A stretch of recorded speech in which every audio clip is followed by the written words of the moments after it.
ఈ రోజుల్లో పిల్లలందరూ పక్కతోవ పట్టుతున్నారా? ఏమీ తెలుసుకోలేని దృశ్యాలు వాళ్ళు చూడగలుగుతున్నారా?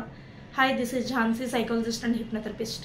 ఈ రోజుల్లో ప్రతి ఒక్క పిల్లలు కూడా చెడు సహవాసాలు అంటే చెడు ఫ్రెండ్స్ అంటే ఒకరికొకరు ఫ్రెండ్స్ వాళ్ళ తల్లిదండ్రులు ఏమనుకుంటారంటే ఆ ఫ్రెండ్ వల్లే మా అబ్బాయి ఇలా అయిపోయాడు, ఆ అబ్బాయి వల్లే ఈ అబ్బాయి ఇలా అయిపోయాడు అని ఒకరిని విమర్శించుకుంటారు. కానీ మీ పిల్లలు ఏం చేస్తున్నారు, మీ పిల్లలు ఎక్కడి నుంచి అవి నేర్చుకుంటున్నారు, చెడు సావాసంలోకి ఎక్కడి నుంచి వెళ్తున్నారు, చిన్నప్పటి నుంచి జరిగిన సందర్భాలైనా కావచ్చు, వాళ్ళ జీవితంలో జరిగిన నష్టాలు కావచ్చు, వాళ్ళు చూసిన చెడు దృశ్యాలు కావచ్చు, అవన్నీ కూడా వాళ్ళ మీద ప్రభావం చూపిస్తాయి.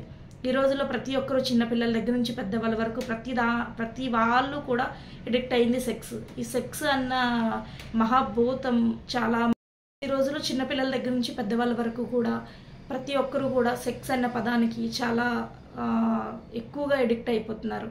అంటే 12 సంవత్సరాల పిల్లలు కావచ్చు, 50 సంవత్సరాల ముసలాయన కావచ్చు, సెక్స్ అన్న పదానికి చాలా ఎడిక్ట్ అవుతున్నారు. అంటే ఎవరిని చూసినా, ఎలాంటి వాళ్ళని చూసినా వాళ్ళకి ఫీలింగ్స్ కలగటం, దాన్ని సెక్సోసిటీ అంటారండి. ఫీలింగ్స్ని కంట్రోల్ చేసుకోలేక ఎదుటి వాళ్ళ మీద ప్రయోగం చేసి హస్తప్రయోగం చేసుకొని ఇవన్నిటి వల్ల కూడా వాళ్ళు ఎదుటి వాళ్ళని బాధిస్తున్నారు. అంటే తప్పు చేస్తున్నాం కదా, తప్పు చేస్తే ఎక్కడైతే దొరికిపోతామని చంపేస్తున్నారు. ఆ నష్టాలు ఇంకా ఇంకా ఎక్కువైపోతున్నాయి. ఆ ఎడిక్షన్ అనేది ఇంకా ఇంకా ఎక్కువైపోతుంది. అంటే చిన్నపిల్లల దగ్గర నుంచి మనం నేర్పించేది సరైన పెంపకం నేర్పించాలి తల్లిదండ్రులుగా.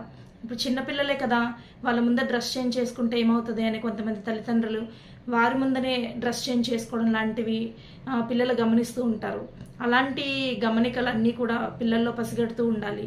వాళ్ళు చెడు సావాసాలకు వెళ్లకుండా చెడు స్నేహితులు అంటే ప్రతి ఒక్కరు కూడా మంచి వాళ్ళే, చెడ్డవాళ్ళు ఎవరు ఉండరు. కానీ వాళ్ళు నేర్చుకునే నడవడిక ఎక్కడి నుంచి నేర్చుకుంటారు? స్నేహితుల దగ్గర నుంచే నేర్చుకుంటారు. మనం బాగా నేర్పిస్తే వాళ్ళు కూడా అవతల వాళ్ళకి కూడా మంచి చేస్తారు. కానీ మనం నేర్పించేది సరైనది అయినా స్కూల్స్లో ఎక్కువగా ఉంటారు, పిల్లలైతే కాలేజ్లో ఎక్కువగా ఉంటారు, టీనేజ్ పిల్లలైతే, అలాగే చిన్నపిల్లలైతే స్కూల్స్లో ఎక్కువగా ఉంటారు. ఇలా ప్రతి ఒక్కరు కూడా రకరకాల అనుభవాల ద్వారా నేర్చుకునే ప్రభావాల వల్ల జీవితాలు అనేది నాశనం అయిపోతున్నాయి.